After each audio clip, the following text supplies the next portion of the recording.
military purposes, but because they are journalists, they cover what is going on there.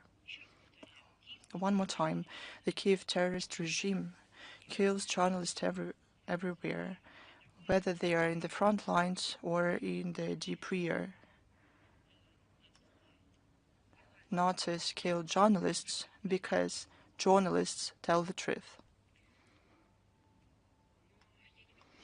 I cannot but say that the frenzy and outbreak of madness with which in the recent days Ukrainian soldiers look for unarmed journalists and their camera crews, how they hit them from all possible types of armaments supplied by the West cannot be described. In recent days following targeted attacks, including through high-precision, long-range armaments, 4 media representatives were killed, 3 besides other civilians were severely wounded on March 24th, as you know, on the territory of the LPR, following a targeted artillery strike. Izvestia journalist Alexander Fedorchuk, Zvezda TV channel cameraman Andrei Panov, and the driver of the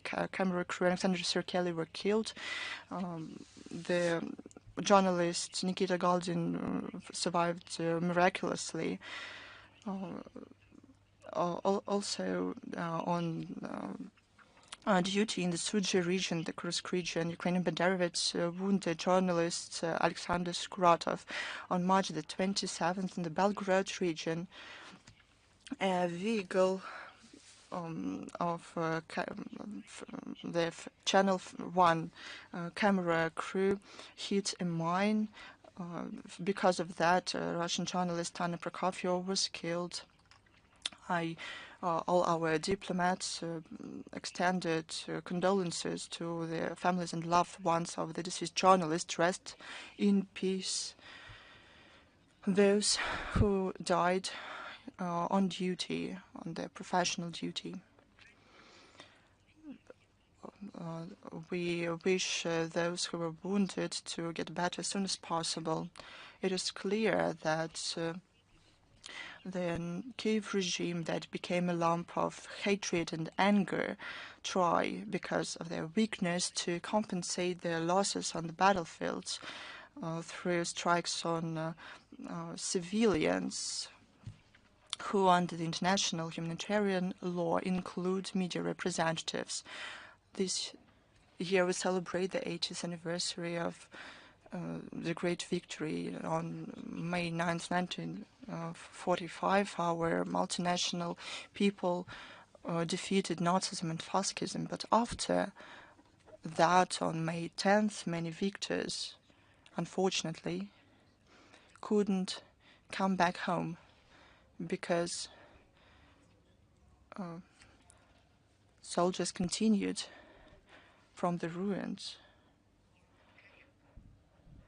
from unexpected places, to kill them in this anger of weakness. The same thing happens with the Kiev regime. The office of the president continued to give as much attention as possible. But why? To prove to the sponsors and their people that they didn't exterminate it completely, that ostensibly not everything is lost. To hit Russian journalists who didn't have something but cameras and microphones. They even used expensive, high-precision MLRS armaments. That means that they knew for sure who they're using it against. The Kiev regime ignore the norms of the international law.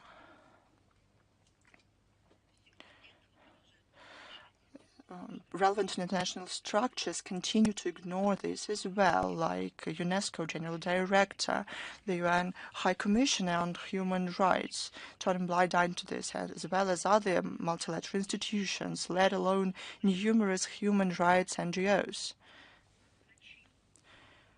on whose perennial conscious silence and inaction, this monster was nurtured. It is them, as one Western guidelines mentions, strategic silence made the criminals on bunker to feel that they are unpunished and can do everything they want. And now this continues to encourage Ukrainian Nazis to commit more crimes.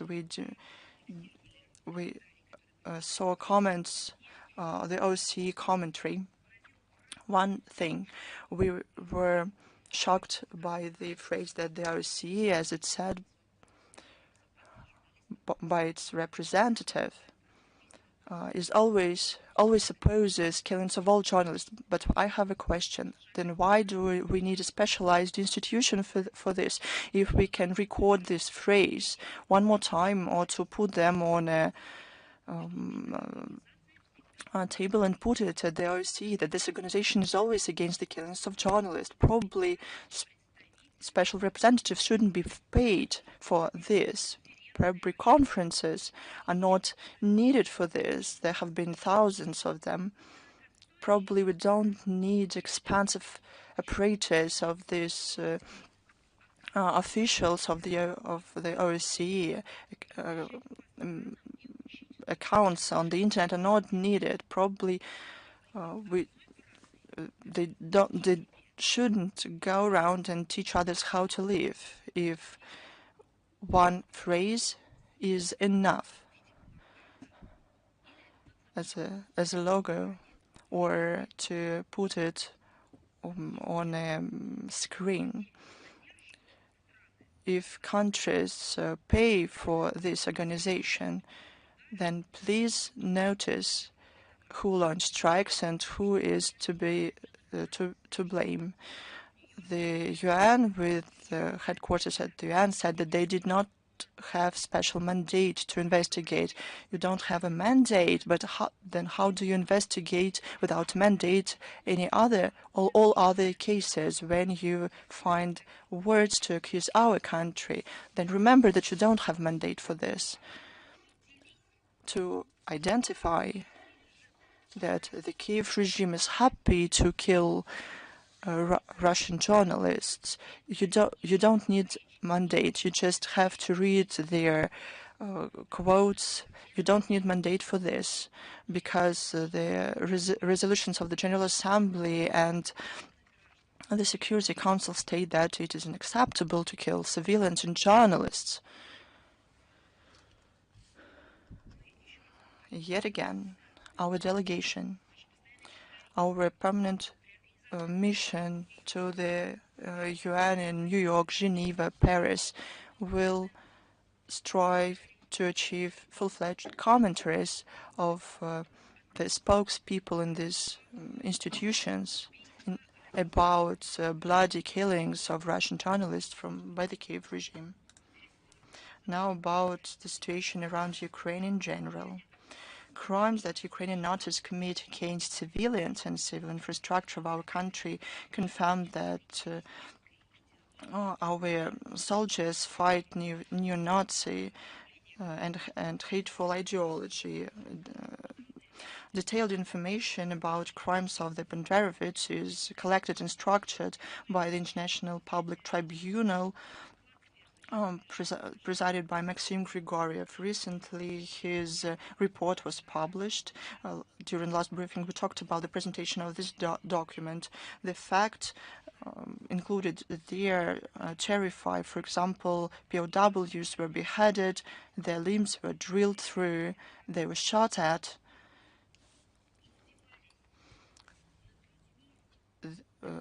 They abused people in ways that we are afraid even to talk about.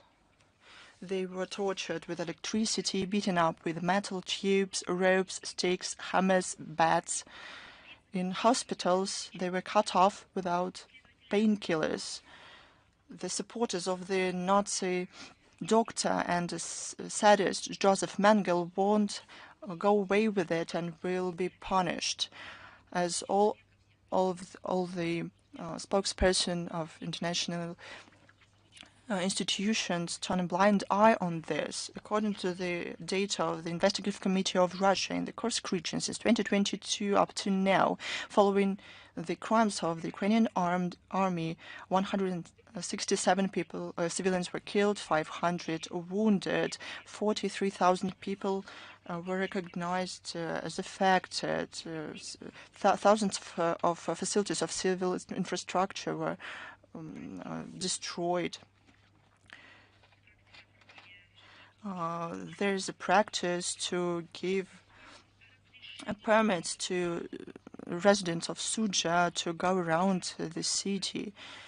If people do not have them, they were taken to garrison headquarters, they were questioned. The Ukrainian army organized looting raids from the Suma region only last week. According to the ambassador at large of Russian MFA, Roger Miroshnik, 16 civilians were killed, 133 wounded, including 4 minors. The Kiev regime continues to strike on energy infrastructure of the Russian Federation. On March 25th, 27th, there were attacks of drone attacks on energy facilities on the territories of Bryansk and Kursk regions. Strike on gas storage tank in Crimea was thwarted, and Zelensky publicly said that he agrees to the agreements reached in Riyadh on March 24th between Russia and the US to cease strikes on the civil infrastructure. Now about punishments to the criminals. The Russian courts continue to pronounce verdicts to the Ukrainian criminals. The Investigative Committee of Russia launched 736 criminal cases. 46 Ukrainian soldiers were given long sentences. 92 cases are considered by courts. 58 people are under investigation. In Absentia, foreign mercenaries, British guard Christopher was given 14 and a half years in prison. Georgians Alexei Bibichadze, Mikhail Kamkhadze, Nadim Khalamadze were given 25, 23, and 14 years in prison, respectively. Now about those who sponsor all of this. The meeting of the EU leaders on March 2021 in Brussels predictably failed. It was centered around the initiative of the leader of the European so-called diplomacy, Kaja Kallas, about a new tranche of military support to Ukraine worth 40 billion euros. This sum is devoid from reality and caused resistance from a number of member states. And all of this, despite despite the fact that they welcomed Zelensky, they even reduced the volume of support to 5 billion euros, but it didn't work out. Additional 2 million artillery shells to Kiev also wasn't agreed upon, so no certain commitments to military support Ukraine wasn't adopted. European bureaucracy isn't ensured by real possibilities of the member state, because it's clear that the resources of the European countries are far from endless. To fuel Kiev does not only mean to waste money. It's not only the fight against until the last Ukrainian, but it is the building up a threat at their own backyards. Now, when British outlets started to write about it, the Times write that uncontrolled arms in circulation in Ukraine, and the precise number is unknown even to Washington, is becoming a security problem. Journalists come to a conclusion that in some time hundreds of thousands of armaments will end up not only in Africa and in the Middle East, but also in Europe. Will help the British journalist. This armament is already in the western part of the European continent, and we gave many examples when military products ended up in the hands of groups in Asia and Africa. And now Zelensky clients on the black market also include drug cartels in Latin America. According to the Mexican media, fighters of Cartel Golfo received Javelin American anti-tank complexes. They were supplied to Kiev earlier. It is known that the terrorists who killed on March 21st 44 people in southwest of Niger used howitzers M120. And now let's talk about the so-called peace mission, but it's about military intervention. London and Paris continue to make plans about military intervention in Ukraine. It is disguised as the so-called peacekeeping mission on March 21st in Watford at the initiative of the British Prime Minister Keir Starmer. In hybrid form, there was a meeting of military brass of 30 countries for which had quite an interesting name, Coalition of the Willing. These countries are ready to send their troops to Ukraine. This topic will continue today in Paris at the leaders' level. I would like to draw your attention to the fact that our country stands categorically against this scenario that is fraught with a direct confrontation between Russia and NATO. It is noteworthy that the British are well aware of the dangerous games that they are playing. That's why they're cowardly proposing an idea to depersonify the uniform of peacekeepers, which implies the absence of any sleeve patches of insignia. It would be far more difficult to identify them, and we understand why they're doing that. Great Britain left the EU, and once they have collapsed the European economy, they want to collapse the entire European continent. And they later are going to join the Anglo-Saxon alliance. And now I will say a few words about mobilization novelties of the Kiev regime. It continues to obediently send Ukrainian young citizens at the age of 18 and 24 who signed the so-called Millions contract.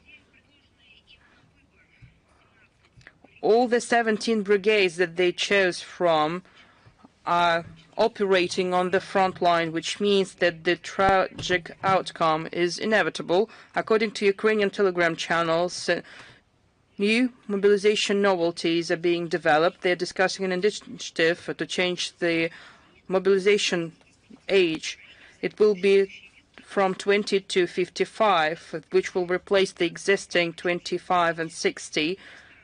Let's look in greater detail at that.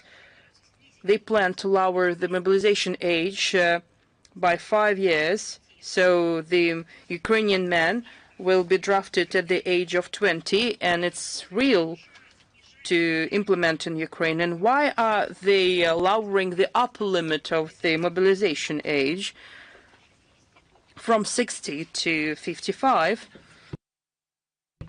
Because there are fewer senior people who are ready to carry out military service in Ukraine.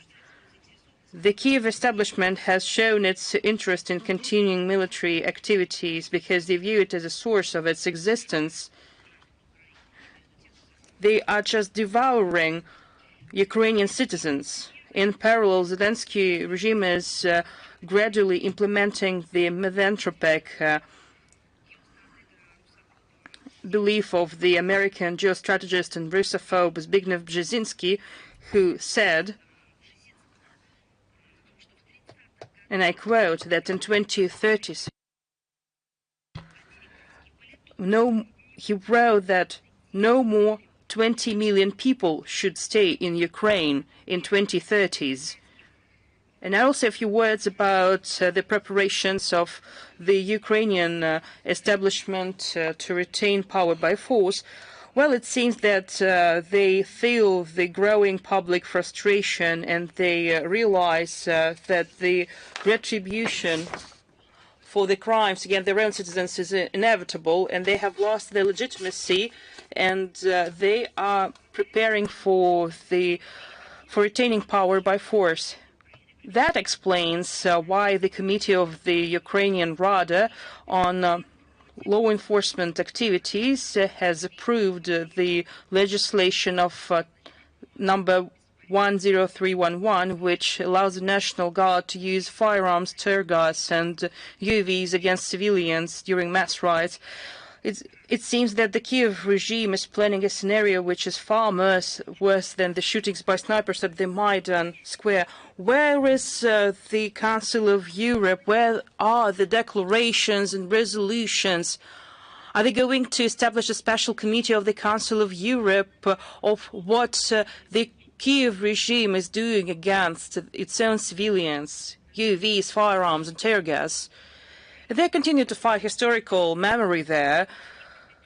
In Dnipropetrovsk, local authorities, with the support of radical nationalists, removed a memorial plate from the monument to the heroes of the Kaidak anti-fascist underground movement. In Poltava, they have removed a memorial plate in Ukrainian that was devoted to volunteers who went to war with Nazism, and it was removed from the school number 39. And they cannot present it as fighting the Russian language or diversification policy that they have made a part of their state policy. That's a real neo-Nazism that we see here. These facts once again confirm that the special military operation is relevant, particularly its tasks to denazify and demilitarize Ukraine, as well as to address the threats emanating from its territory. And as our leadership has stated many times, all these goals will be achieved. And a fantastic statement that Zelensky made to the TV channel, just to let us remember his conversation with the American president. Zelensky said, if you can make Putin to stop war, that would be great, but he can cheat. He deceived me already after the Minsk ceasefire, and all Western media started to print that as the quote, but they didn't remember, they didn't remind it to their audience, to their readers, of what their leaders, Merkel and Hollande, deceived Ukrainian citizens and the entire international community by not implementing the Minsk agreements, because they knew from the very beginning that they wouldn't implement these documents. We have been regularly saying at our briefings that the West has always been behind the collapse of all peace initiatives in Ukraine, starting from the violent coup d'etat in February 2014. And after that, for a long period of time, in their remarks, the country guarantors of the Minsk agreements, Germany and France in particular, have expressed their commitment to peace, but the time has passed, administrations changed in these countries, and former leaders didn't hold back anymore. On December 7th, 2022, the former Chancellor of Germany, Merkel, who was in power for more than 16 years, who likes to talk about democratic processes in the West, by the way, and she was directly involved in the normative format meetings and in the development of the Minsk agreements. In her interview to the German mass media, she was quite sincere, and I quote, "The Minsk agreements," Merkel said, "were an attempt to give time to Ukraine. It also used this time to become stronger, as can be seen today. The Ukraine of 2014 and 2015 is not the modern Ukraine.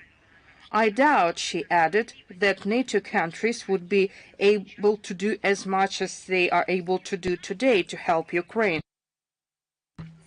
It was clear to all of us that it is a frozen conflict and the problem is not resolved.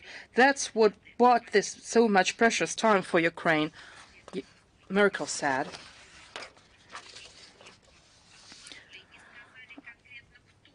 Zelensky said that he was deceived, but he didn't say who deceived him in particular. Another guarantor, former French President François Hollande, supported President and said that Merkel was right on point when she said that.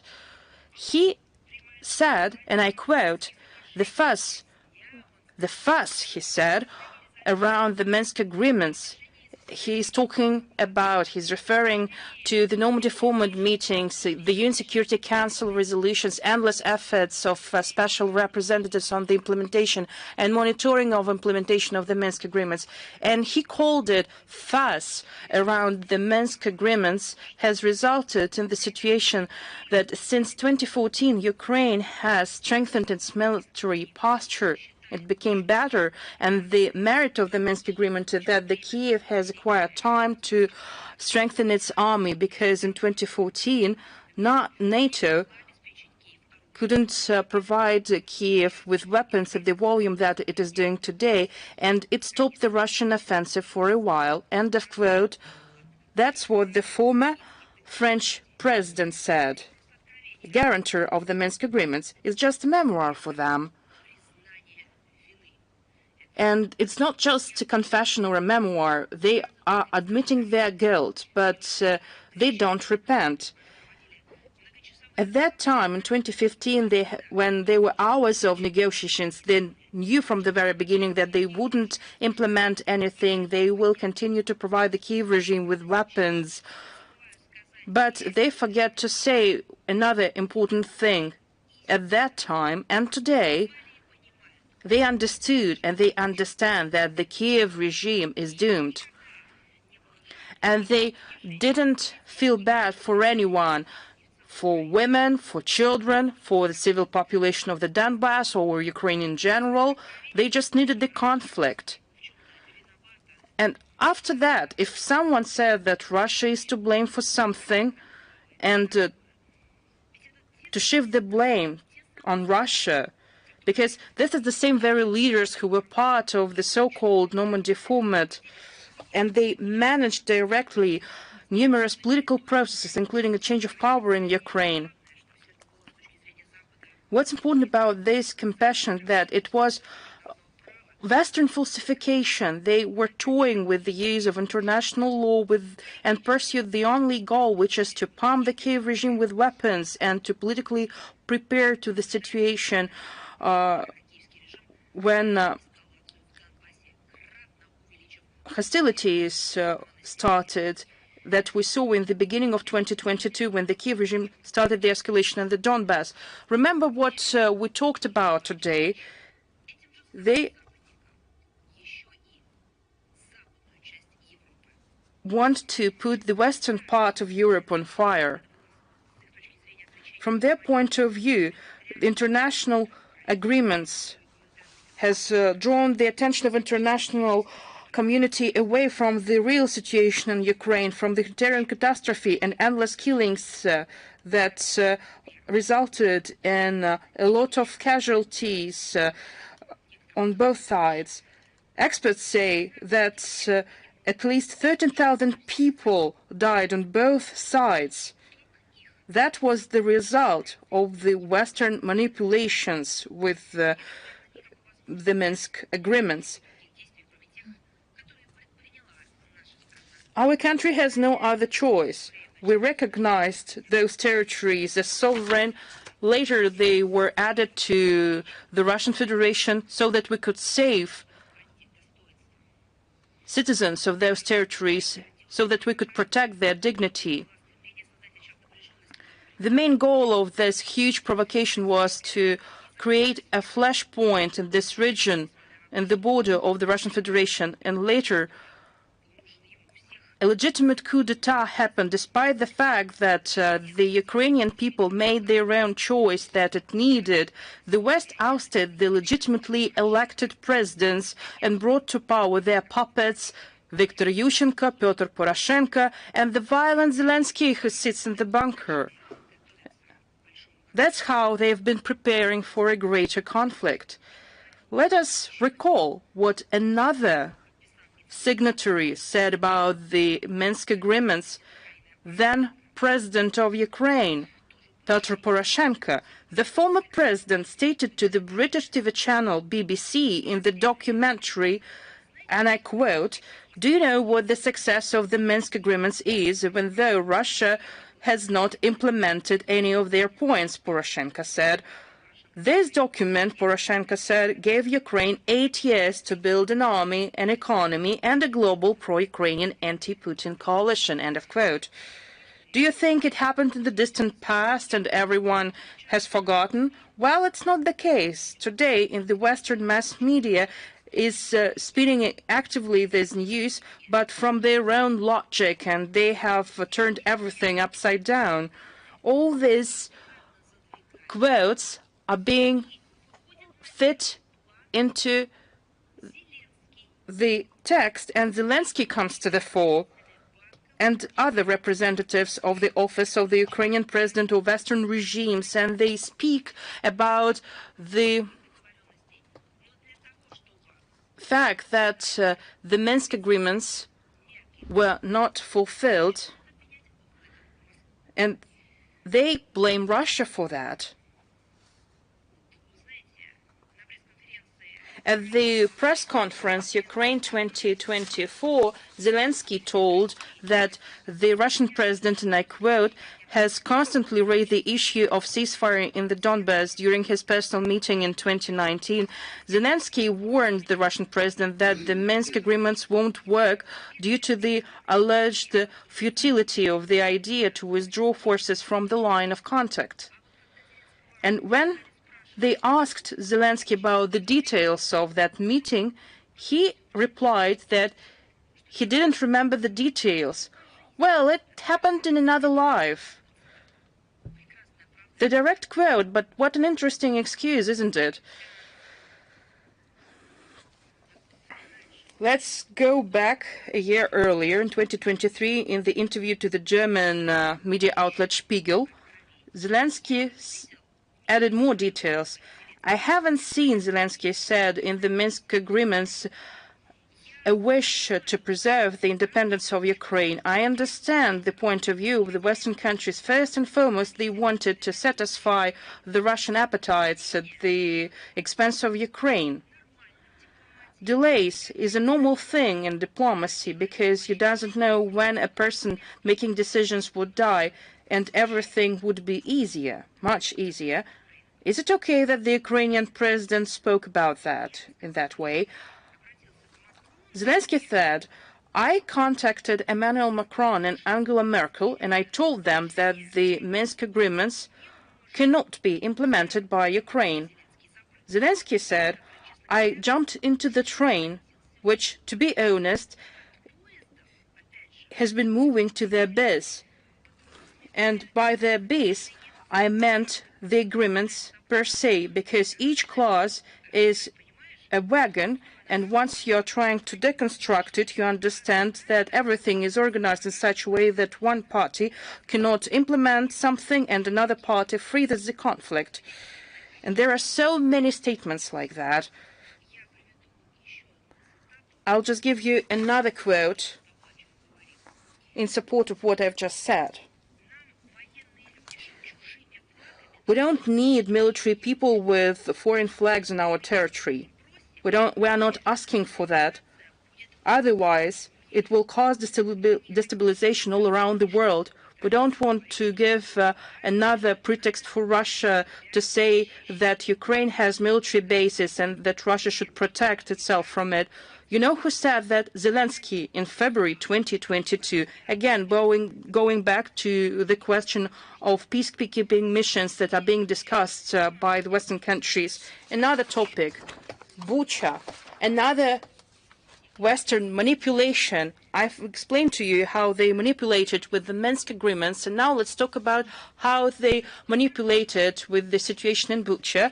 At the previous briefing on March 13th, we told you that April 3rd will mark 3 years since the Zelensky regime and its Western handlers staged a bloody provocation in Bucha, the Kiev region. You probably remember that the world saw evidence of the alleged killings of innocent people. The objective was to besmirch the Russian armed forces in the eyes of the international public opinion, and they did that to undermine peace talks. The fake nature of this hastily made provocation was visible to the naked eye. The Western propaganda machine was at full capacity, and it started to spin the news item about it, and the Western countries have been promoting their lies with great energy. Цель кампании. Those pseudo witnesses and the main aim of the campaign, it was clear. It was a campaign of the war party that needed to torpedo the understandings reached at the time during the Istanbul talks aimed at a peaceful settlement of the Ukrainian crisis. Russia has repeatedly provided recent refutations of the numerous fakes about Bucha. During the period when this village was under the control of the Russian military, the civilian population was able to move freely around it, and civilians used mobile communications, received humanitarian aid. Our units left Bucha on the 30th of March 2022. This was confirmed by the mayor of the town, Anatoly Fedoruk, who on the 31st of March, in a video message, stated there were no Russian armed forces in the village. And there was no mention about the victims of mass shootings in the streets, whom he could not fail to notice. It was only after the Ukrainian armed forces, accompanied by foreign journalists, entered the village, the so-called irrefutable evidence of crimes in Bucha, it was actually a bloody staging by the Kiev regime and its Western handlers. The organizers of this staging, of course, do their best in order for no objective investigation to be held. They dismiss this argument. They continue to lie. They do their best in order not to reply to the obvious question, where is the list of victims? What are their names? Who are those people? We understand that the Ukrainian militants will not reveal their own atrocities, because otherwise this house of cards, it will just break. Russia does its best in order to identify the true perpetrators, to bring them to justice. We make efforts to obtain assistance from the United Nations, and we have addressed the Secretary General and the High Commissioner for Human Rights. We have sent requests in order to publish requests. Bodies found in Bucha, actually they were lying there. Who do they mean? They were shown by the Western media. These questions, of course, remain unanswered. These questions have been asked to Guterres by Sergei Lavrov several times, and there was no reply. In September 2024, through the Russian Permanent Mission in New York, we submitted to the United Nations Secretariat a request prepared by the Investigative Committee together with the Prosecutor General's Office. A request to investigate the circumstances of the provocation in Bucha, but there was no substantive response. Such actions testify that the initiators of the staging in Bucha are, of course, the Kiev regime and its Western handlers. They have something to hide. The functionaries of international organizations who have taken unequivocally pro-Ukrainian positions, they do not shy of covering up their criminal acts. We know about the preparation of the so-called international conference on Bucha in May this year. with the assistance of the United Kingdom. There is no doubt this provocation will become yet another step to pull old manuals out of dusty cupboards and attempt to present in a new wrapper the fakes about the alleged involvement of the Russian armed forces in this staging in Bucha. The aim is the same. Many politicians speak about peace now. We know this scenario. As soon as talks about peace start, we need to wait provocations by the Kiev regime and its Western handlers. All these talks, they will just need to be obstructed. That's why those conferences are held. And a very interesting issue, we have drawn attention to statements in the National Assembly of France by Minister for Overseas Territories Manuel Valls on the construction of yet a second French military base on the island of Mayotte. The territoriality of this island has been enshrined in the UN General Assembly Resolutions 3385 and Resolution 2469. Russia is against militarization of any territories that causes threats for security of certain regions. It's also concerning the Indian Ocean territory. The military base on the island of Mayotte that already exists in the settlement of Zaudi, that is aimed not only against external threats, as Paris tries to convince everyone, but to control the overseas territories. It's one of the remnants of colonial epoch. And we remember the Operation Vambusha in 2023. It was forcible eviction of Comorians by the French authorities, whom they consider as illegal migrants. And that resulted in a humanitarian crisis in the archipelago. We consider that it is a relapse of neo-colonial instincts of Paris and a clear demonstration of its lack of desire to respect the territorial integrity of the Comorian Islands and its selective approach to the UN General Assembly resolutions. Regarding the historical memory, in the Netherlands, the city of Leusden, on the territory of the Memorial Cemetery, the Soviet Field of Glory, where 865 Red Army soldiers are buried. This project, implemented for 5 years, it was a common effort of Russia, the Netherlands, Azerbaijan, Armenia, Kazakhstan, and Uzbekistan to commemorate the victims of Nazism. The museum represents the testimonies of victims of the atrocities by Nazis in the Netherlands, atrocities against Soviet prisoners of war. There is evidence by one of the prisoners of the Nazi concentration camps. The main creator was Remco Reding, a journalist and public activist, head of the Soviet Field of Glory Fund. He improves the territory of the cemetery, and in Russia and other CIS countries, the relatives have been traced, relatives of those buried in the cemetery. We would like to express our gratitude to those who participate in this noble and very important project. It was on the eve of the 80th anniversary of the victory in the Great Patriotic War. It's significant.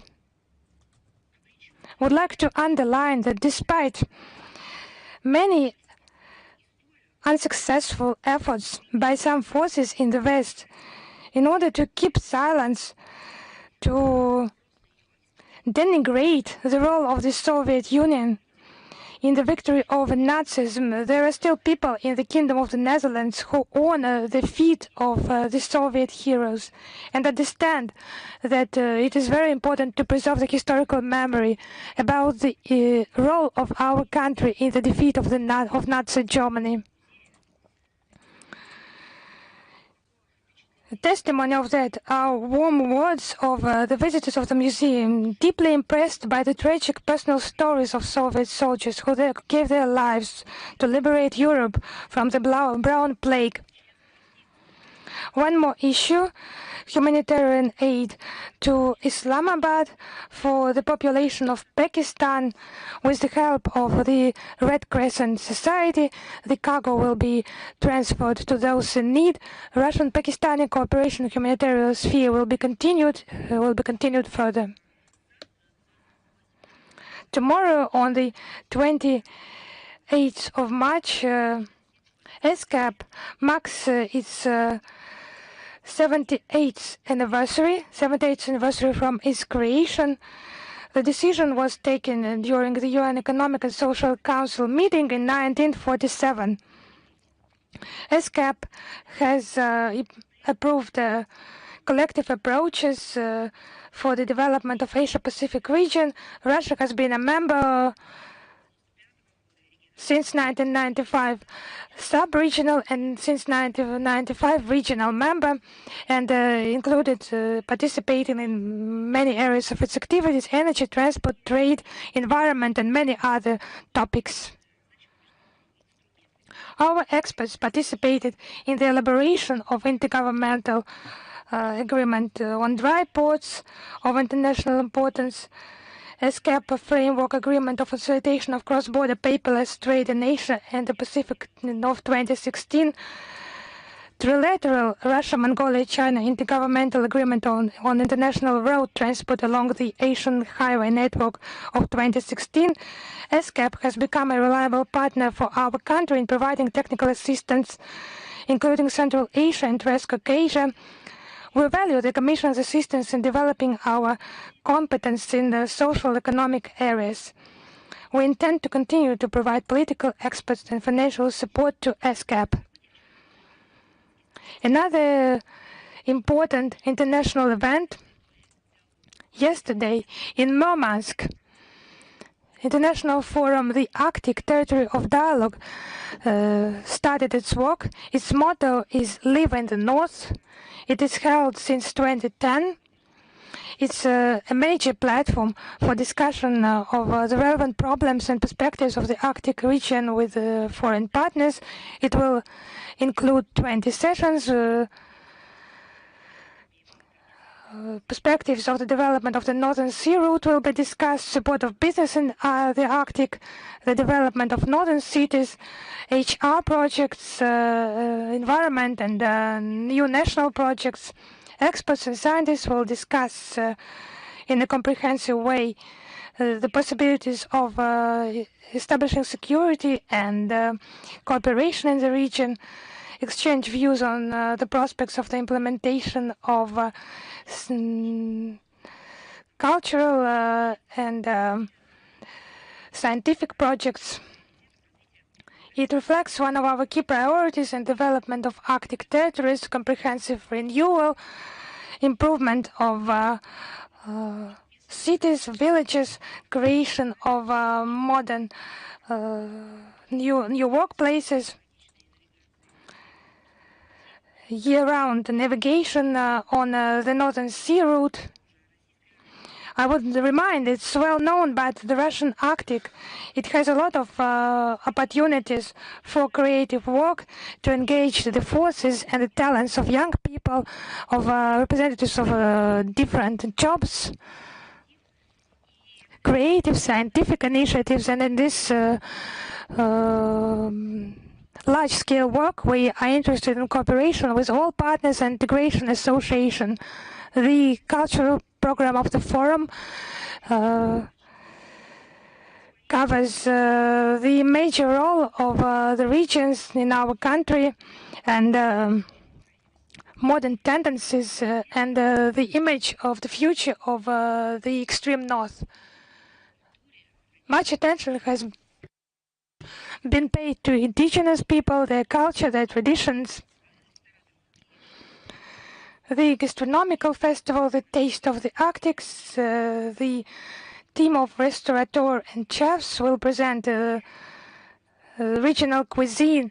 It's just very tasty, even tasty to speak about that. The projects of northern seas, products of local products will be tasted there. And at the festival there will be a 25-meter tunnel with ice engravings dedicated to the 500th anniversary of the development of the Northern Sea Route. One more important date this year, as you know, it's the centenary of Artek. We talk about that a lot. We post a lot of materials on the ministry website and on social media, our social media. These solemn many events will be held year-round, but of course the main festivities are planned for June, the date itself, the date of the centenary. Artek is a major children's center in the world. Its territory is 218 hectares. More than 40,000 children from Russia and from abroad participate. It's just development of their personalities, their talents. It's the true capital of the country of childhood that lives a very bright, very intensive life year-round. In this jubilee of Artek, every shift creates all the conditions for future generations for their development. As well as there will be many areas like the 80th anniversary of a great victory, the centenary of Artek, the project Our Heroes, the movement of the first. It will be aimed at civic duty, patriotism, respect for elders, and strengthening traditional, spiritual, and moral values. Artek participates in national projects in the sphere of education, culture, digital economy, promotes its unique experience. In the regions, the center has had a very strong international component. Artek continues its development. Such new areas are formed. It's not new actually, but it has not been long the center of children diplomacy. More than 10,000 people from 105 countries in the world. It's very pleasant. I'm very glad about that. The Ministry of Foreign Affairs in 2016 participated actively in the life of Artek that year. I remember back then we had star counselors. We came there with foreign journalists, created a press tour. We were counselors in Krustalny unit specialized in journalism. It was a fantastic experience for the young people and for us as well. It was a true unification. The 100th history of Artek, it's not only about education sphere, it's about heroism, it's about bravery. During the years of the Second World War, Artek underwent occupation. It was 2 years and a half.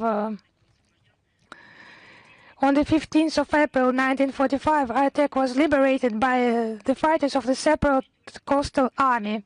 After that, it was restored. In August 1944, Artek was attended by 400 children of the Crimean partisans. In May 1985, a monument to the liberators of Artek was opened in order to honor the 40th anniversary of the victory of the Soviet people in the Great Patriotic War. I think Artek was not only restored back then after the Second World War, its condition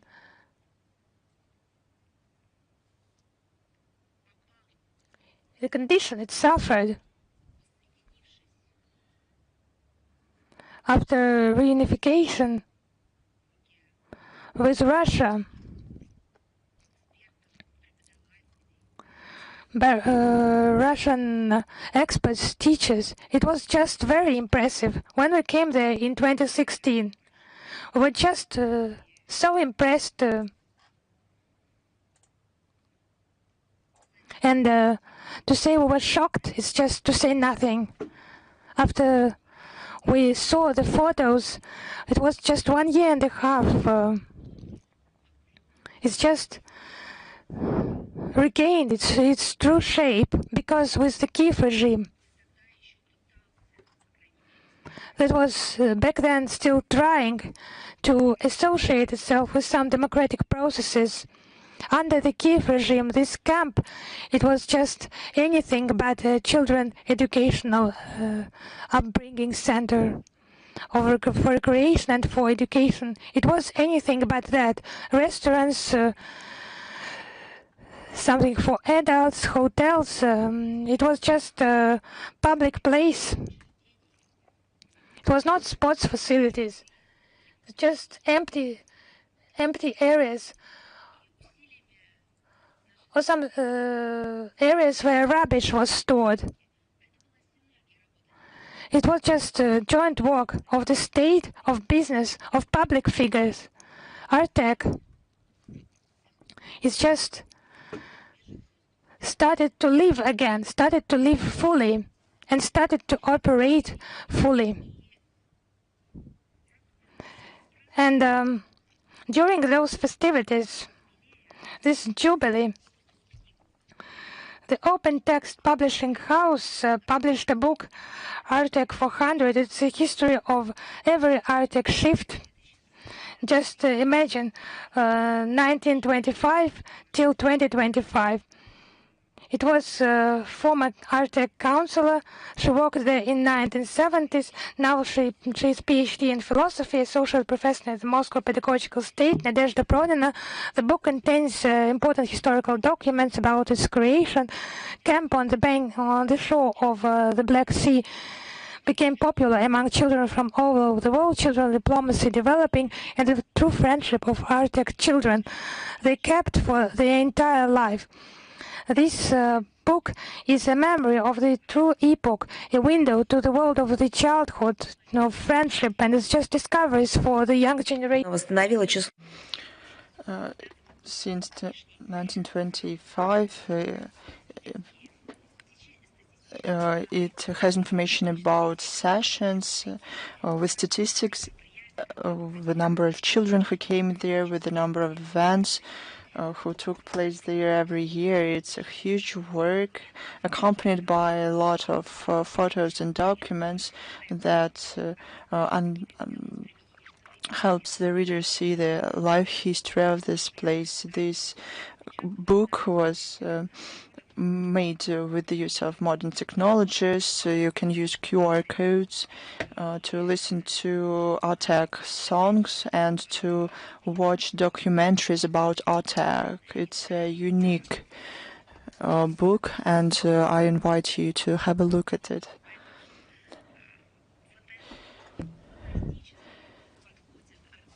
Artek approaches its anniversary with a fantastic work. They do not only conduct events, but they also have such things about its history. I'm prepared to answer questions. Is International Affairs with us? Good afternoon, Madam Zakharova. Recently, editor-in-chief of the Italian International Reporters, Andrea Lucidi, who regularly tells in his articles the truth about situation in Donbass, wasn't let out of Estonia to come back to Russia. How can you comment on this, given the fact that the Estonian authorities are anti-Russian? That would be surprising if the Estonian authorities would act otherwise. Did you expect anything else from them? Indeed, the editor-in-chief of International Reporters, Andrea Lucidi, is considered to be an enemy of all neo-Nazi and Russophobe regimes. He is well known for his criticism of neo-Nazism. He is well known regarding this in the Baltic state. He was not let out of Estonia to come back to Russia. He regularly works on the permanent basis in our country and has been covering the special military operation. In November 2024, he addressed President Putin with a request to grant him citizenship because in Italy he was persecuted, and on January 29th he became a full-fledged citizen of our country. On March 18th, the Estonian border soldiers arrested him under the pretense that he takes illegally to Russia money and drones. They were not even ashamed that all these things were with him when he entered Estonia. But Estonian authorities has to feel shame in its fullest. These actions are guided by the aspiration of the Estonian authorities to make their life more complicated for those who has other point of view on international affairs. And essentially, I have an impression that they start a hunt against anti-fascists. Estonia got used to, I'm not talking about ordinary people, but about the regime, got used to that the ideological opponents shouldn't be talked with. They have a behavior to resort to dirty methods, from smaller deeds to criminal persecution, illegal persecution, and the Estonian authorities consider all Russian-speaking people as such, and everyone who has Russian passports. This is not the first time that the Estonian authorities and authorities of our Baltic states impedes Russians to come back to Russia. This is discrimination. This is blatant Russophobia. This is the manifestation of neo-Nazism. And what is neo-Nazism? It's not what happened in 1930s, 1940s. It is a philosophy, a certain philosophy promoting hatred against peoples and countries. All of this is of nationalist character.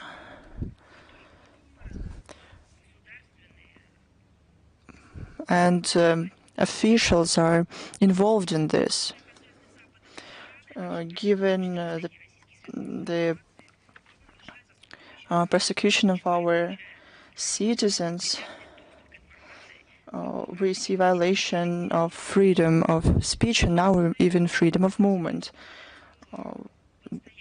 Unlike the EU, we adhere to freedom of speech. Russia is ascribed some terrible things with foreign journalists, but journalists have an opportunity to work in our country in line with the legislation of our country and to fulfill their duty. They are granted visas, accreditations, they're invited for events, even more. They can work fully without hindrance at the event, not like in Great Britain. They invite journalists, but they did not let journalists to attend the event because they didn't have suitable footwear, for example. I saw that today we accredited media from various countries, including unfriendly countries. We answer written requests. No one avoids the contacts with journalists, but when the rules of accreditation are violated, when the legislation is violated, we always say this. Even when we respond to something, we say that it's only as a response. This is one more manifestation of neo-Nazism, nationalism, Russophobia. from the Estonian regime. Thank you very much. Is Xinhua with us? Yes, Madam Zakharova.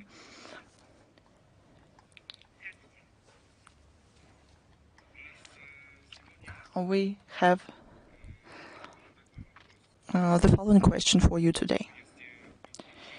In the recent years, China has been streamlining its visa policy. For example, in December 2024, the Chinese authorities announced that they're going to ease the policy of visa-free transit, and tourists can come to the country up to 240 hours from 54 foreign states. This applies to Russia as well. In your opinion, what opportunities will such policy give to movements of people from various countries, including between China and Russia? How can you comment on the current state and prospects of humanitarian exchanges between our countries, including in tourism? Thank you. Can I ask your name, please? My name is Yuli. I have a request to the Xinhua agency. Can you please publish an article that this journalist won the heart of a Russian MFA spokesperson? Thank you very much for your fluency in Russia. Thank you for your respectful attitude to the Russian language. I'm really happy when people who only study the Russian language and who are fluent in it. Thank you very much. Now to your question. Russia-China cooperation in the humanitarian sphere is an important part of comprehensive set of bilateral relations. We confirm and we see its development on all the tracks. There's more educational exchanges, ties between institutions. The tourism is growing. Last year, our country received more than 1.2 million Chinese tourists. China received more than 1.5 million Russian citizens. According to the decision of President Vladimir Putin and China's President Xi Jinping in 2024 were declared years of cultures of the countries. The program cannot but touch everyone. It gains wide response among the public, both in Russia and China. We managed, thanks to this action, to build up exchanges, cultural exchanges. This will help maintain friendly people-to-people contacts between our countries, to preserve and to develop relations between new generations. They are important tasks, facilitating to strengthening of social foundation of Russia-China relations and better understanding between people. Of course, it's of huge importance. That is why they work to create comfortable conditions for mutual travel is important. It is always in the focus of relevant agencies of both countries. We are going to continue doing so. Thank you. Thanks to you. Is the Media China Group with us?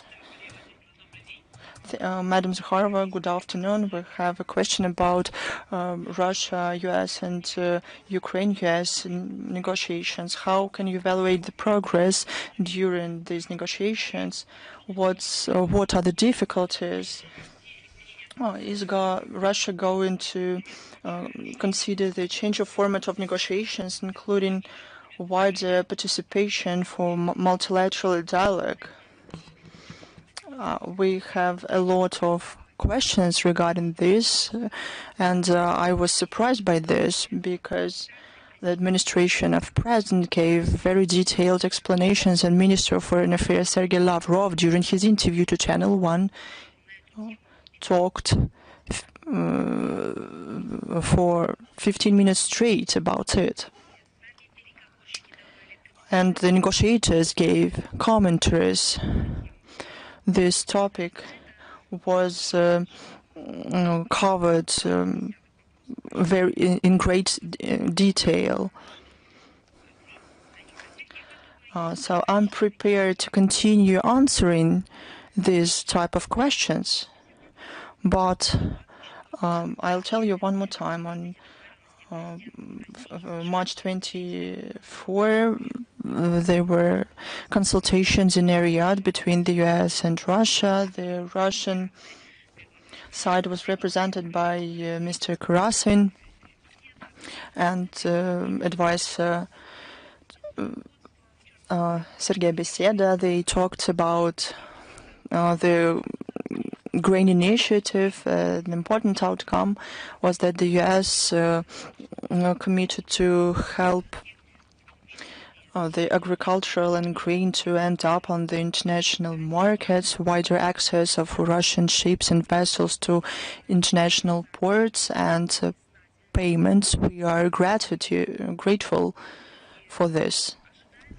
We expect that sanctioned restrictions will be lifted from Roselхозbank and other financial organizations that ensure operations in international trade in fertilizers. We expect them to be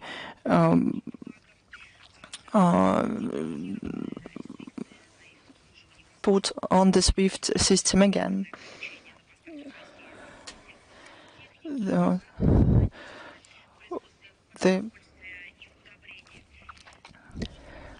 After all these actions are taken, we will be able to reach security agreements in the Black Sea, non-use of violence, and no use of vessels for military purposes. To do so, such vessels will be checked. It is important to ensure security guarantees to cover the Crimean facilities, including the Kerch Bridge, and the country. The president reconfirmed the agreement between the presidents to cease strikes on energy infrastructure. There is a list of facilities that are considered as energy infrastructure. We hope that all the agreements will be fulfilled, and thanks to the US, the Russian agricultural export will be unlocked.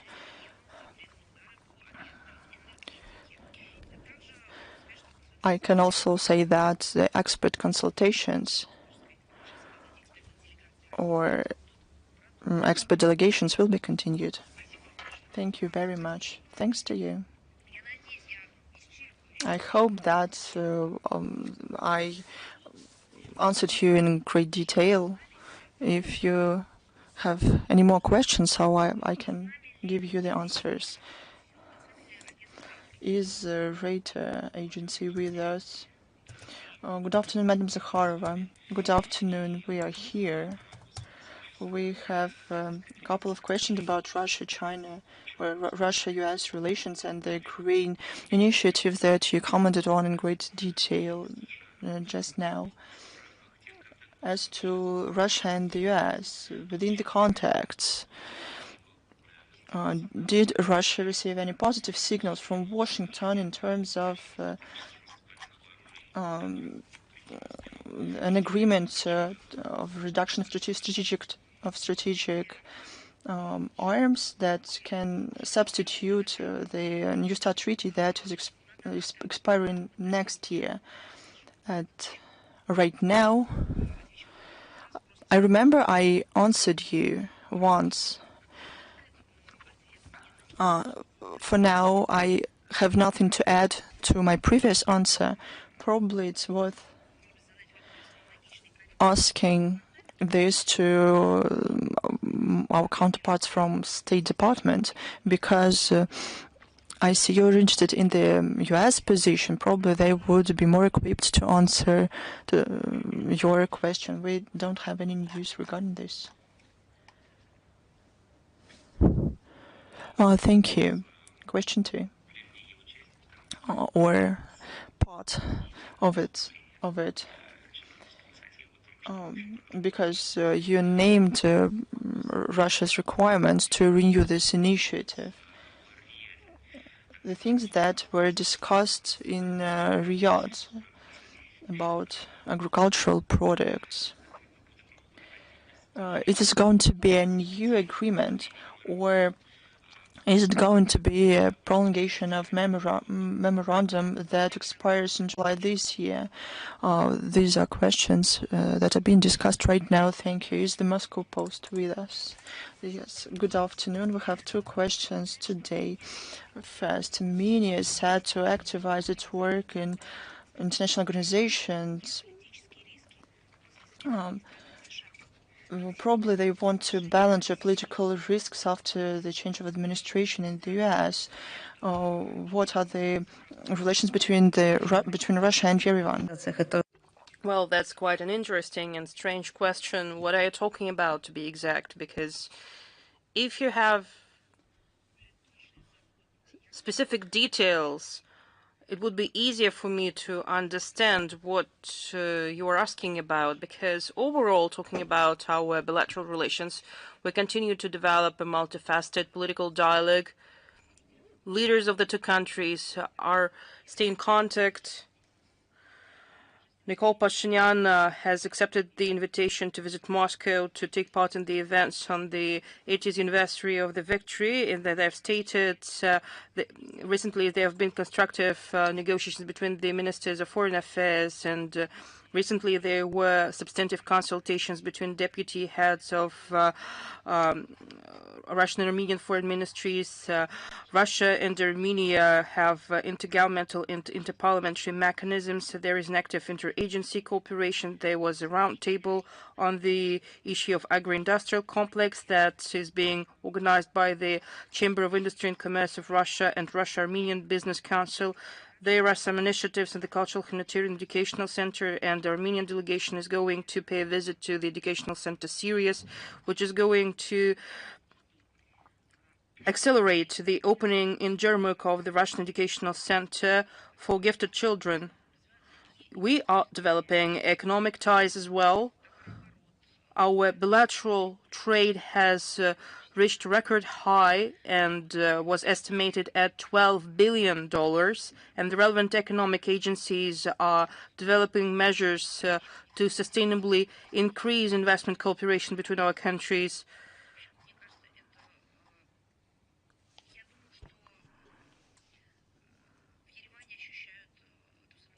And I believe that Yerevan feel the practical output from their cooperation in the Eurasian integration project, and realize its significance for the social and economic stability and security of their country. We are working together at other international venues, at the United Nations in particular. Our approaches on global agenda are similar or converge. Yerevan traditionally supports and co-sponsors the majority of Russian resolutions that pertain to countering glorification of Nazism. There is still potential for our work. There are some moments in our work that are not yet resolved or not addressed, that should be adjusted, though that these moments wouldn't damage bilateral relations not talking about bilateral relations from the point of view of the political science, but relations between peoples, business structures, and peoples of Russia and Armenia. That's why we're discussing these questions, and I hope that we'll make progress in addressing them. Thank you. And I have a second question for you. Biden administration tried to censor information from Russia and Russian opinions on what's going on in the world. No, no. The Biden administration destroyed, as you said, Russian sources of information. They blocked, they destroyed Russian sources of information. They deleted the personal accounts of Russian journalists in Western social media. They demolished all of that. It's still difficult for Russian journalists to get American visas to work there. It's difficult even for them to get visas to go to the United States for a short-term period. They have bullied Russian journalists, and you are saying that they censored them. Well, censorship, it is when they are trying to remove or to delete some elements of information, when they are trying to play it down, to add some other information, to add some comments to the publication. But they have actually been destroying everything that is connected to Russia. And they have publicly stated that as an element of their policy. The Biden administration has accused the Russian media space of orchestrating changes in the political life of the United States. It was real bullying of Russian journalists with offensive operations, I would say, were organized against the Russian citizens and the Russian journalists. Please don't downplay it. And I'm talking about what the United States did on their own territory, let alone what they did in other countries when they used various mechanisms and made political regimes of some countries to take anti-Russian steps in the media sphere. Yes, that's what I was referring to, but Donald Trump promised to restore the freedom of speech in the U.S., but the representative of the U.S. State Department stated that the U.S. are not going to stop efforts to fight the Russian media, including Sputnik RT.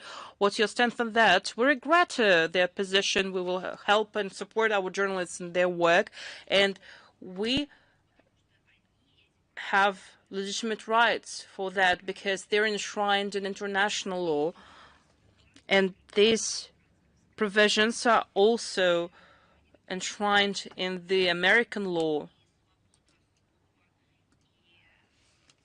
Unacceptability of censorship,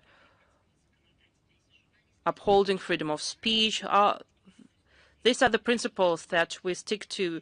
If journalists don't violate the national law, no obstacles should be put to their work. Thank you. Thank you. News.ru, please. Hello, Ms. Zakharova. Hello. News.ru, Mikhail Rosen. We have two questions. Several Russian journalists were killed or wounded as a result of the Ukrainian attacks. And in summer last year, when the reporter of our media outlet, Nikita Tsitsagi, was killed as a result of that attack, and you called on international organizations, including UNESCO, to condemn the actions of Kiev. Was your appeal successful? Have you received any response from UNESCO? But there are more victims, and is there any hope that international institutions will stop their silence? Minister Lavrov has provided quite sincere assessments on the actions of Director General of UNESCO, Audrey Azoulay. He stated that she is involved in the killings of journalists because she does not deliver on her mandate, and she is an accomplice in the information war against our country and the war against the truth. Every day, we are trying to get the response of UNESCO and some other relevant institutions in the United Nations and OSCE. We're trying to make the international community aware of the situation so that we wouldn't let Western-oriented international officials to put it under the rug, to give meaningless and empty comments about it. And we are helped by many media outlets who realized that it's not a problem of their colleagues, but it's a common problem that affects everyone. This Union of the Journalists of Russia, regional associations of journalists have joined this work. And under this truly public pressure of international scale, Director General makes comments, and after our constant reminders that it is unacceptable to sabotage the mandate, Azoulay condemned the killing of your colleague, journalist Nikita Tsitsagin, cameraman Valery Kozhin. However, she made unacceptable comments because she said that they were killed at a areas temporarily occupied by the Russian forces. But it should be mentioned that the issues of the security, sovereignty, and territorial integrity fall beyond the scope of UNESCO, but she decided to speak about it and make comments, but nonetheless, she condemned the killing of Russian journalists, the killing of your colleague. At the same time, we noted that the statement of the Director General of UNESCO makes sporadic statements, and it is not normal to work like that, take into account that she is the Director General and that she works in the UNESCO Secretariat. When they wake up, I don't mean that they sleep. Actually, it means that they are waiting, and they believe that they can keep silence for a moment. And under the pressure of Western and Russophobic figures, they cannot fulfill their obligations, but we won't let that happen. I cannot say that the situation is being properly managed by UNESCO, but we'll do our best. Audrey Azoulay has demonstrated its biased nature when she published a report on security and safety of journalists, where no word has been said about the killings of Russian journalists that were killed by the Kiev regime. At that time, report has caused an outrage all over the globe. Numerous appeals were made to Azoulay. Many media outlets and organizations appealed to her. Russia and many other countries have condemned the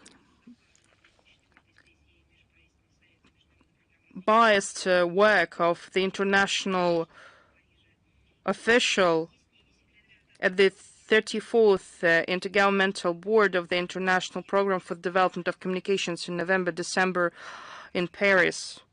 And we have required explanations from the UNESCO Secretariat about the methodology of collecting data on the killings of journalists.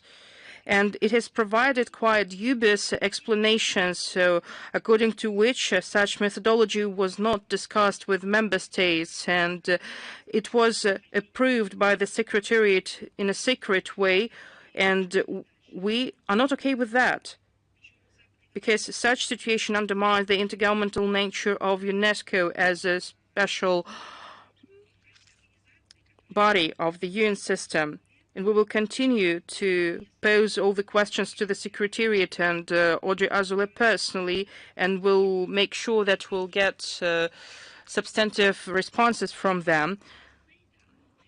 The document of USAID, U.S. Agency for International Development, speaks about it a lot. There is liberal regimes, liberal dictatorships allocated money for NGOs. NGOs collected some information and provided it to the intergovernmental and international organizations. They referred to information provided by the so-called civil society, provided biased information. The countries of the West are paying for such statements or for the lack of such statements. Director General is pandering to the Kiev regime and Western patrons, and her behavior has become a disgrace. She won't be able to keep silence anymore, because her inactions lead to further killings of journalists. Together with like-minded countries, we'll make sure that the Director General will deliver on her mandate. And we have hopes with the upcoming changes in the leadership of the UNESCO Secretariat. As you know, elections of the new Director General will be organized in November. And we hope that what Azoulay has turned UNESCO in will become a lesson for many candidates, and they won't repeat her mistakes. Thank you, Ms. Zakharova. We have another question for you. Speaker of the Armenian Parliament, Alen Simanyan, stated that Yerevan cannot constantly have tensions in its relations with Russia. Earlier, the Armenian newspaper Graparak stated that the head of the Armenian government, Nikol Pashinyan, instructed to develop closer relations with Russia. Are there any signs that there is a thaw in relations between Russia and Armenia? And earlier I have explained and provided the details of the Russia-Armenia bilateral relations. In some aspects, we have to bring our relations to a new level. Certain steps should be taken. Dialogue should be constructive and meaningful. It shouldn't be nuanced. It should be about feelings or senses. We had amazing relations with Armenia. In the historical context, nothing other could have developed to take into account the history of our relations. We are developing humanitarian contexts that are not artificial but rather natural. Given the geography, given the history, we are destined to develop relations with Armenia. Yes, there will be those who won't welcome the development of relations between Russia and Armenia, but our position is determined by the doctrine documents, by the Russian president, and it is aimed at the full-fledged development of relations with Armenia and with the people of Armenia. Thank you, Ms. Zakharova. Thank you. Izvestia, please. Oh, I'm sorry, I beg your pardon. Is Izvestia finished already? After E, please. I'm sorry, Ms. Zakharova. Izvestia didn't speak yet. We had two questions for you, if you allow, and they sound similar to what our colleague said and to what you said earlier, but if you allow, we would like to go back to them. Our war correspondent, Alexander Fedorchak, together with other colleagues, was killed on duty. At the same time, he observed all international requirements that journalists should observe at on the battlefield. Is it possible from the diplomatic point of view to get universal, global recognition that the journalists were killed as a result of an act of terrorism launched by the Kiev regime? I believe that our law enforcement agencies should have their say and to carry out investigation. That's what they are doing, taking into account the statement made by the relevant structures. They should make a conclusion because they are qualified to do so, and they should qualify these actions. These are terrorist acts per se, but after the law enforcement agencies carry out their work, they will provide the legal qualifications for that. As for international organizations, you understand that the situation in the recent years has shown that what a whole range of countries has been expressing their principles position, it wasn't their principles position, it was actually an attempt to obstruct the making of agreements in many other tracks. And when it came to real human rights and real freedom of speech and safety of journalists, they all became silent. And that's how it affects secretariats of many international organizations. So we should seek the reaction of international structures, but we should not think that it is them who will implement this in good faith or based on some morale. It's lacking there with unfriendly countries, with unfriendly regimes. Those regimes, they have no conscience, no morale. And the functionaries of secretariats, international organizations representing those unfriendly regimes, having their nationality or just supporting their policy, we should make them work. Just to wait until their conscience wake up. It's not necessary, I think, because we need to do our best in order to make them perform their duties. And the time of that idealistical perception of international structures where they are obliged, according to their mandate, to do that themselves without any obligation, it does not work that way for a whole number of reasons. We have mentioned them repeatedly. Yes, that should be the case, but there is the reality. It's not the case, actually, so we should strengthen our work. So if you allow me, let us return to the issue of Russian-American talks. Based on your recent experience with the American delegation, can we talk about the new level in those negotiations?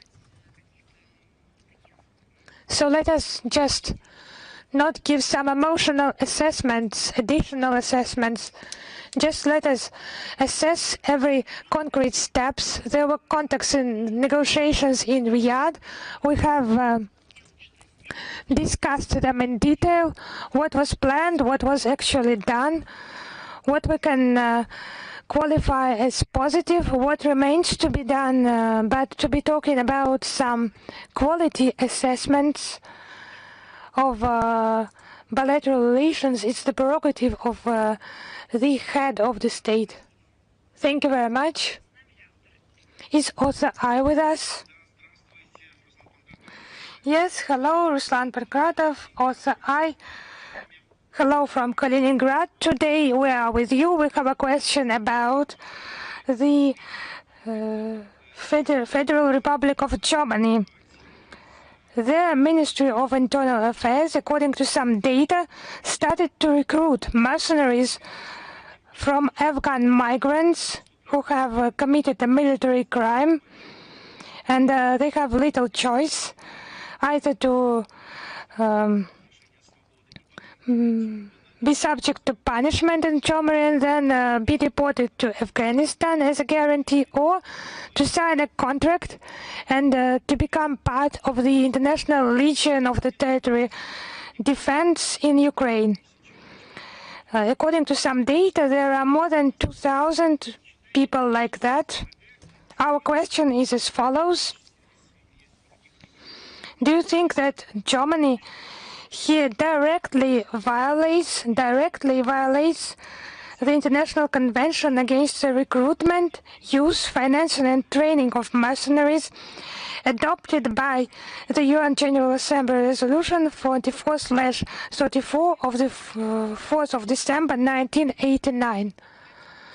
It was rather not a question, but some declaration from you, some statement. I would like to deal with the checked information. Of course, you can work with any information in asking your questions, but we need some data that has been confirmed, so I would refrain from any conclusions of this account and take some time in order to check thoroughly. The second part of this question, I would like to say that Germany is a part of all the universal treaties in international humanitarian law, and in particular to be guided by the clauses on mercenarism that are contained in Geneva Convention of 1949. And Germany has also signed but not ratified the International Convention Against Recruitment, Use, Financing and Training of Mercenaries of 1989. So I would like to highlight that mercenaries are not legal participants in hostilities and do not fall within the scope of the 1949 Geneva Convention. So they are guilty not only of violating international law, national legislation, but they are responsible with the families of those people who are sent to support the neo-Nazi Kiev regime. They have just two options. The first one to go to jail, the second one is to be killed. Of course, there is also the third option, to change their mind and not to go there. Thank you. Thank you. Is Anadolu with us? Yes, hello, Madam Zakharova. Am I audible? Yes. Our question, US President Donald Trump recently at a press conference said that Russia and Ukraine, quote, will meet on a ceasefire in the Black Sea, and other countries will be involved in the process of monitoring the ceasefire.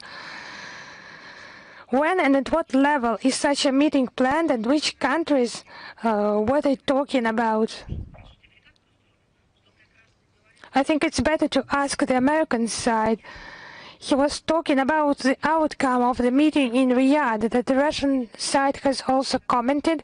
I have already mentioned that about the third countries and the work to be done, our experts, delegations, groups, to continue those contacts. That is meant there. Thank you. Thank you. Is Lenta Dot, are you with us? Yes, hello, Madam Zakharova, colleagues. I have the following question. The Russian delegation in Riyadh said that Russian-American talks will continue, and also the UN will participate there and other countries. So could you name those countries? It's not just some guesses. It's about the outcome of the agreements that will be reached. The meeting has just finished. They have returned from Riyadh. Assessment has been provided for the results. The work will be continued, and we will share the results with you. It's not about some guesses. Thank you. Is Belarus Info with us? Belarus Info. Yes, hello, Madam Zakharova. Yes, Belarus Info. We have also question about Riyadh meeting. Sergei Lavrov just yesterday commented on the Black Sea initiative. He mentioned the previous initiative that has been disrupted, made some quotations. What is the assessment of the Ministry of Foreign Affairs of the figure of Zelensky? How legitimate is he to reach some agreements? Because now the US is the mediator and separately negotiates with Ukraine and with Russia. And if Zelensky is illegitimate, with whom can Russia negotiate on the Ukrainian side? Or is it only the US at this stage?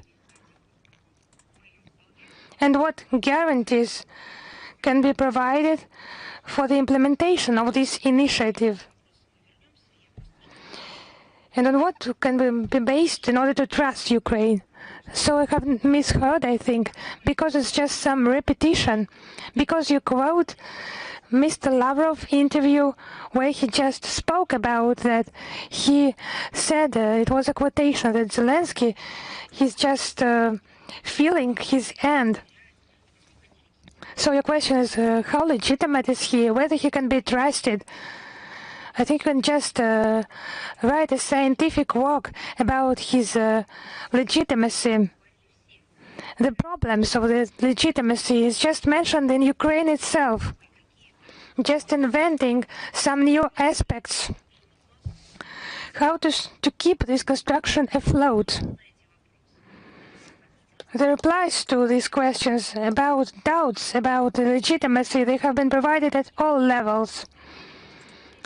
There is no trust here, no trust at all, because they just lie about literally everything, even about what has been agreed upon with those who have sponsored them for all those years.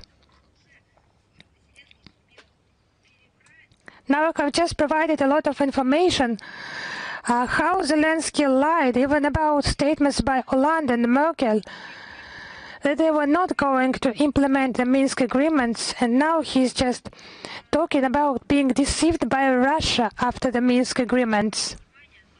So what trust do you mean?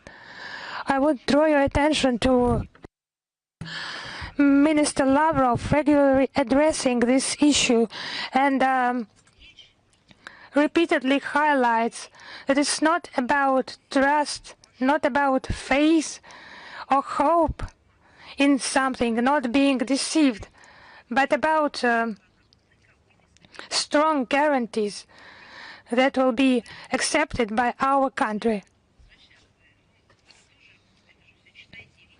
I will just be returning to this issue, but you also read this, you see this. We have not changed this position in any way. We are conducting the work. With whom and how, you see that, I think. These are the issues to be resolved. And the last part of the question, could you repeat that? Yes. So the initiative is concluded, and Russia takes responsibility for its implementation. Which initiative? The Black Sea initiative? So on the side of Ukraine, what are we to be based on in order to trust regarding the implementation? I would return you to the statement by Sergei Lavrov, talking that the handlers in Washington should do their part of the work to handle that monster the previous administration has nurtured. He's just said that in his interview. So now we can just conduct negotiations with the US, not with the Ukrainian side. Yes, Russia has contacts with the American delegation, with American representatives. because Zelensky has just forbidden to conduct negotiations with our country, forbidden to himself. And not everyone survived after the negotiations that took place. The Kiev regime was exterminating those negotiations from its side. So we cannot unblock that ban on conducting the negotiations. It has no solution now. They have blocked that opportunity for themselves. Thank you, Madam Zakharova, for your detailed reply. Is Bolt News with us? Yes, hello, Madam Zakharova. Thank you for such a possibility to ask a question. How can you comment on the conduction in Bucharest of the Black Sea Forum with calls for war against Russia and its destruction?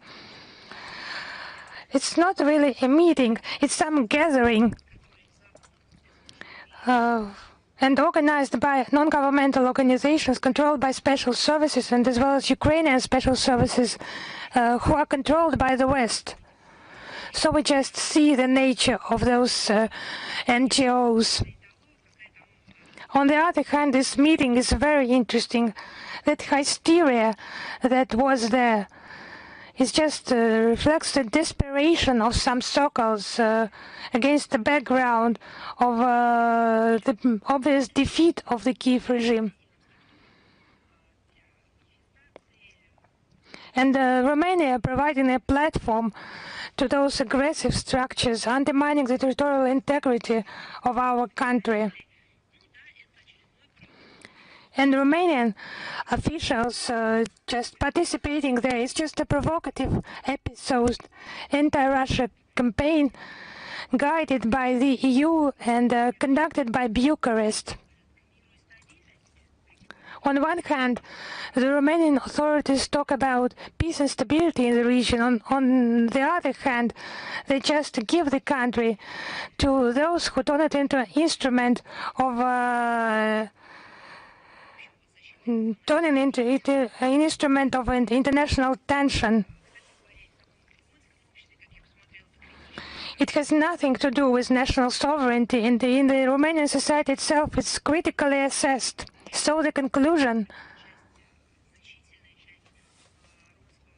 why a significant part of the Romanian society is more and more decisive about their opinion about the correction of the political line. It's more and more clear. Thank you. Is News Front with us? Yes, one question connected with international structures and their reaction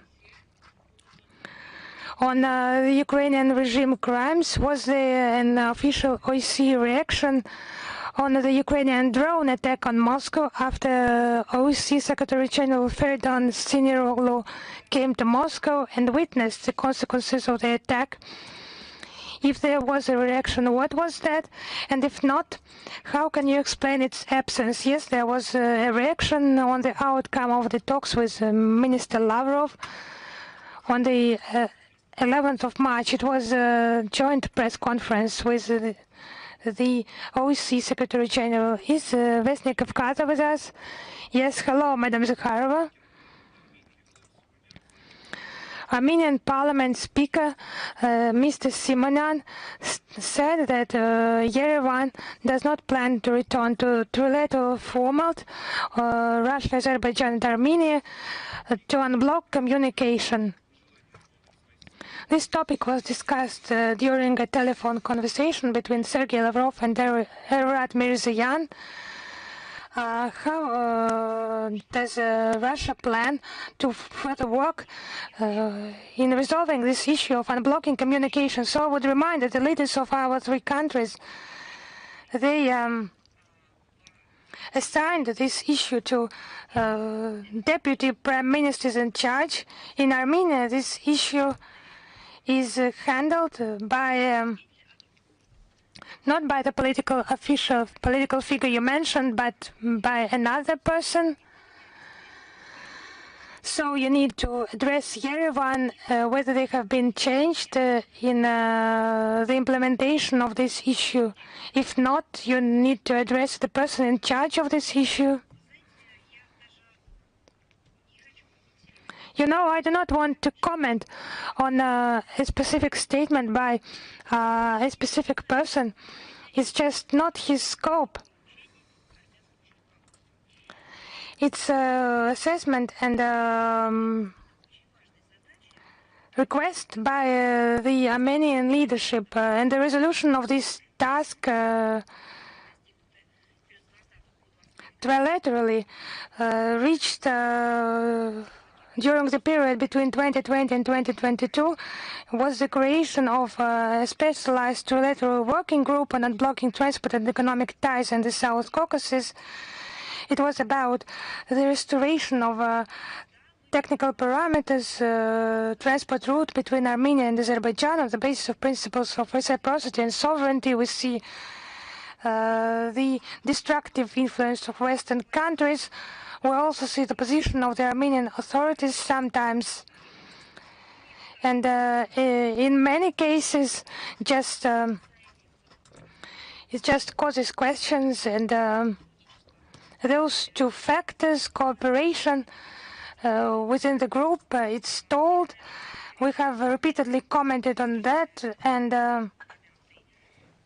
the earlier resumption of full-fledged cooperation in the mentioned trilateral group, it will contribute to the restoration of South Caucasus transport system, to feed it into larger scale schemes for transporting cargoes from Europe to Asia and back, and ensure the further social economic development of both Armenia and the region as a whole. Thank you.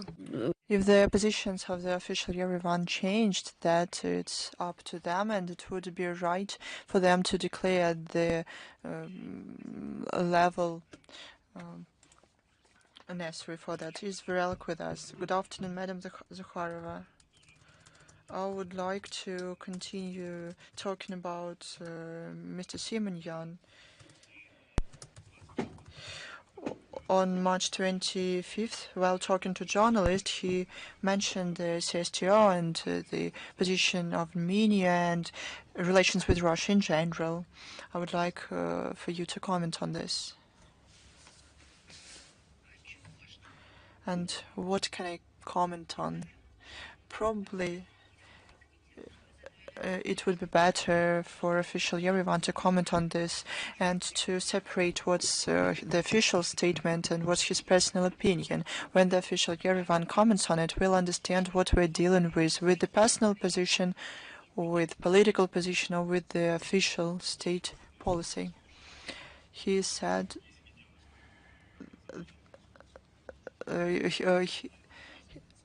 he talked that it was an official policy and the approach hasn't changed. But from what moment? You see, you are giggling at this, so there's no use commenting on this. Then I have a question to Madam Zakharova. The Parliament of Armenia adopted in its first and the final reading a bill allowing Armenia to join the EU. What's your opinion? The opinion was expressed many times at various levels. If I put it briefly to remind you, because the representatives of the administration of the president talked about it in greater detail, and those in charge in this direction, Vice President Mr. Ovechuk, he gave explanations with facts, figures, and so on. But briefly, the EU membership and Eurasian Economic Union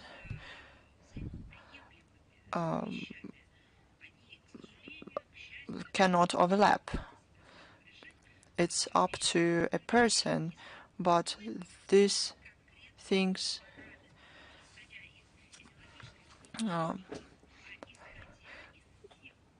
in terms of agreements made in these associations. They are unfortunately contradicting and not overlapping. Thank you. Thanks to you. Let's move on. Is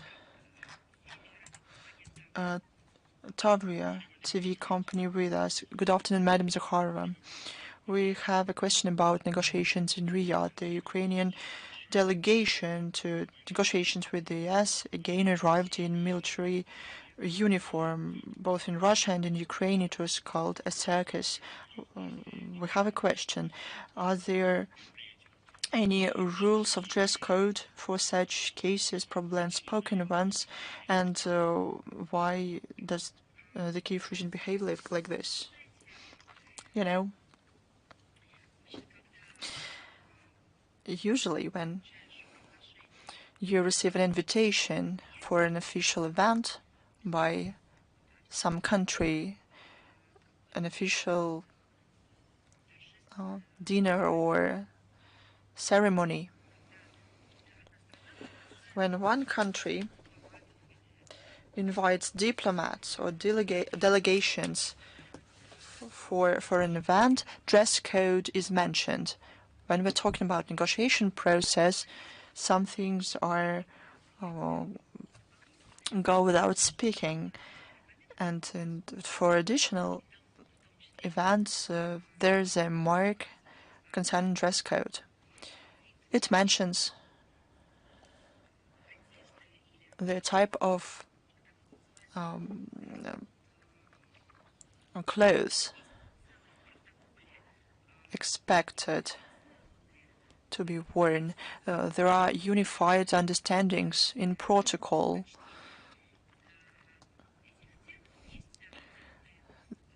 There is certain common understanding of how it works. And this dress code mentioned also provides for the ability for a person to dress into the national costume. I have an impression that the Kiev regime, this militarized uniform, it's not a military uniform. In many cases, those are just variations of military uniform. It's kind of a game. And what we see is not a military uniform indeed, or sometimes civilians wear military uniform who have nothing to do with the military service. And the Kiev regime see it as a part not of a national dress code, not a national costume, but a symbolism of their own sect that they created. I have an impression that it will go down in history like this, that the Kiev regime worked out a specialized system of symbols, and one of them is a militarized uniform. Thank you very much, Madam Zakharova. Thanks to you. Is Русский вектор стратегического назначения with us? Good afternoon, Madam Zakharova. Good afternoon. We have two questions. Question one. Journalists of Zvezda TV channel and Zvesti media outlet were killed by the American HIMARS MLRS, and Mbanza back in 2022 said the HIMARS targeting is enabled by the American military satellites. Will the Russian MFA go into send a note of protest to the US government? We say at all levels that Western supplies lead to killings of civilians. The Western supplies, I don't have information in which year these arms were supplied, but I have an impression that majority of these armaments were supplied by the US. I don't think that public statements are not weaker in this regard. But there's a question to the American public society why they keep silence, why they care so much about nuances. What happened 100 years ago? Who's looked at somebody else, and how, why some irrelevant, almost irrelevant tweet or message in the social network with a photo can become a reason to wipe out a person from the media sphere, and supplies of armaments by regimes and people in the USA do not cause the American public and NGOs a certain response. One of the questions I mentioned today, the NGOs and the American public was paid by the US aid, and the country administration closed this down, and the new public hasn't been shaped, who work not for money but because they want to become guarantors and care about human rights. Question 2. Russia is going to be a threat for the interests of the US in long term, according to the American reconnaissance. Sergei Lavrov, while commenting on negotiations in Riyadh, said that peace guarantees can come solely as a result of an order to Zelensky from Washington. You called on not to wait breakthroughs from negotiations between Russia and the US. 150 civilians were affected over the last week, and the information space speaks about hybrid information, proxy war. In reality, there's a real war between the US and Russia. Probably Commander-in-Chief should have all the authority given this. And what is the question? What was that the question? Let's call a spade a spade. We have a hot war without... We call it a hybrid war. Are you confused with this name, with this word? Hybrid. You say hybrid? I just don't understand your question. Look, we ask such a question because all the country demands extraordinary authority to President Putin. So please address your question to administration of President. Thank you. Thanks to you. Is Tverskaya 13 with us? Good afternoon, Madam Zakharova. We had 2 questions, but you answered them in great detail. Thanks to you, so we don't have questions. Is the compatriots journal together with us? Madam Zakharova, good afternoon. Good afternoon. A tragic event, the killing of our journalist, caused wide response and concerned many. For example, international movement of Russophiles responded and said and expressed its position in a declaration. They say that it is unacceptable to strike civilians. It violates international law. The movement of Russophiles made open statements. We are outraged that no Western media officially responded and condemned this terror attack against Russian media representatives. Question to you, are there any more international organizations, public organizations that condemned this crime of the Kiev regime? I can say that we're grateful for everyone who responded. There are a lot of people who responded from I saw among the first statements from our Belarus colleagues. Thank you for your solidarity. I saw other responses, and I think that we're going to prepare a list of these statements. We believe that in this case,